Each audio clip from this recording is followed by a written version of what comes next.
What's up, America? Y'all know who this is. Dropping it. This video is kind of like I guess a review video of the movie. I recently had a chance to go see the movie Notorious, the life story of the Notorious B.I.G.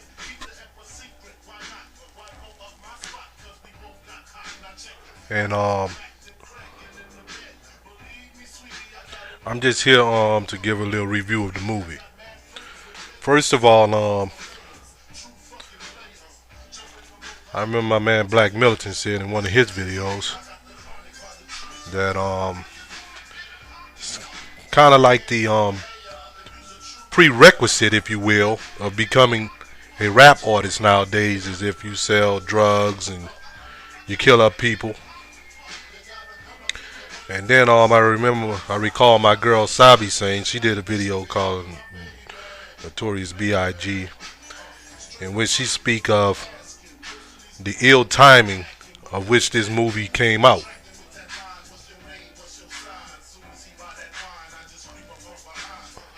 Recently, I had a video that I did where I spoke about the fact that I thought that the Notorious B.I.G. in comparison to Tupac was, probably a better rapper. I broke that down in a previous video, and I'm not going to really get too much into that anymore right now.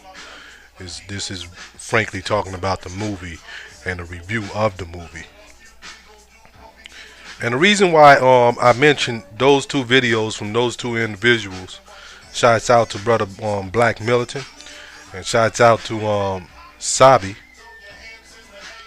is because both of them touched on some very interesting things which happen to be in accordance to what's going on with this movie. Barack Obama is inaugurated, and then this movie comes out shortly thereafter, which is really, really crazy. Because although I do like his music, I was a big fan of Biggie's music. I thought that he was a very good rapper and that he was very talented. I do not agree that they had to make a story, a biography of this man's life. According to what I understood, and I just read an article in the magazine, I think the Hip Hop Weekly magazine is what it's called, and Lil Kim was talking about her being unhappy with the role in which she was portrayed as being in this movie. And I'm going to get into that a little bit later too, but I'm just setting some things up so you guys can know exactly where I'm going at with this. She spoke of Faith, which is Biggie's ex-wife and also the mother of one of his children, as being a driving force behind the movie, along with his mother, Miss Valletta Wallace. In the movie, it really don't show anything else about the man's life that wasn't already known.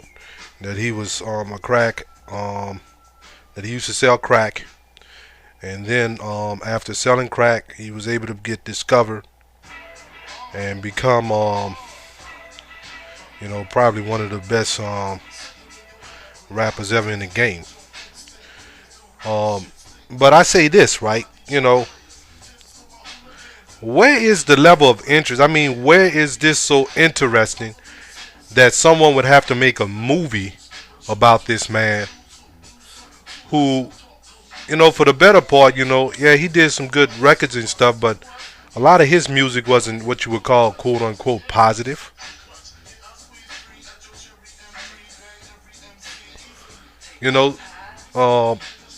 Selling crack and then getting in the rap game. That's kind of typical. That's been typical, ever since Eazy-E actually, and probably goes back maybe even further than that.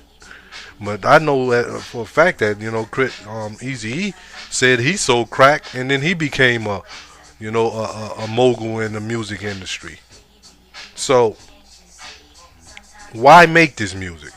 I mean, this movie. why put out this movie? When I mean, what are we getting out of it?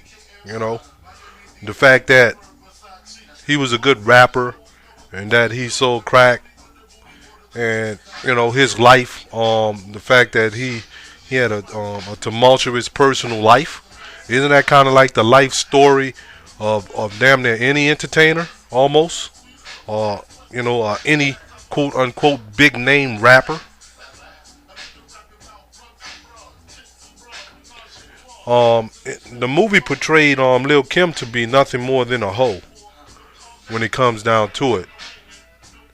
But obviously she was some kind of a little bit of an intelligent hoe, because she used the whole thing to propel her career and make her kind of an icon in the game. It didn't address any of the things that we used to hear all the time on Biggie's on records, talking about he robbed trains and stuff, and that he used to snatch chains and stuff at the Roxy. None of that stuff showed up in the movie. The only thing that was controversial about the man that people wouldn't really like is the fact that they showed him selling crack to a pregnant woman in the movie. And this is everybody's hero, you know, and must have been so much of a hero to everyone till, they actually made a movie behind it. You know what I'm saying? Now, rest in peace to the man and his legacy or whatever. But still in all, don't try and make it look like, this man was such a great martyr. I mean, what has he done, to show that, that he was so positive, or that he did something, contributing to the community.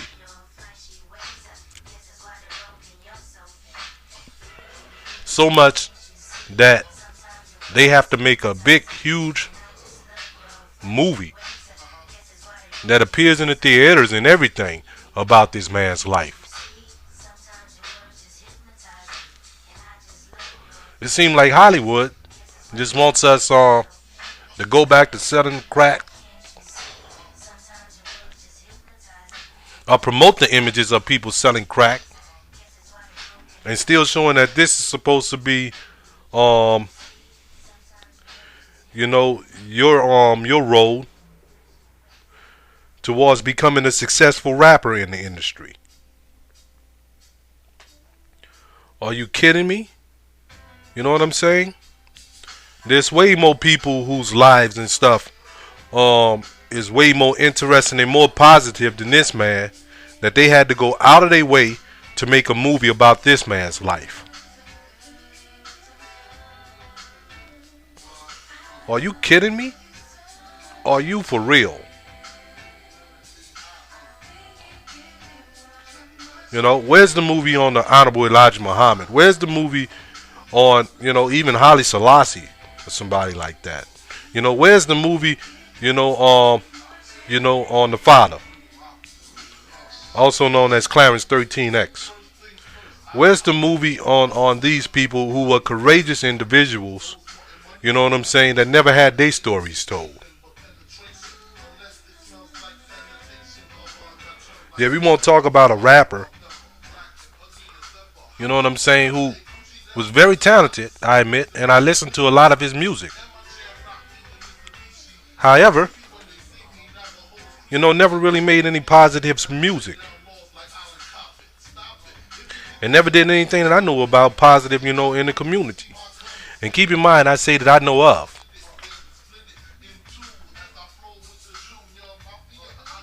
So, I do give the brother credit. He played a good Biggie in the movie. And, for the most part, everybody played a good part, because it wasn't really very hard to do. But I wouldn't really recommend that people be going out and see this movie, or taking your kids or anybody to see this movie, because it's not that type of movie. It doesn't show anything positive, especially with him being killed in the end. And pretty much that's all I have to really say. And on that note, I teach and I don't preach. Peace.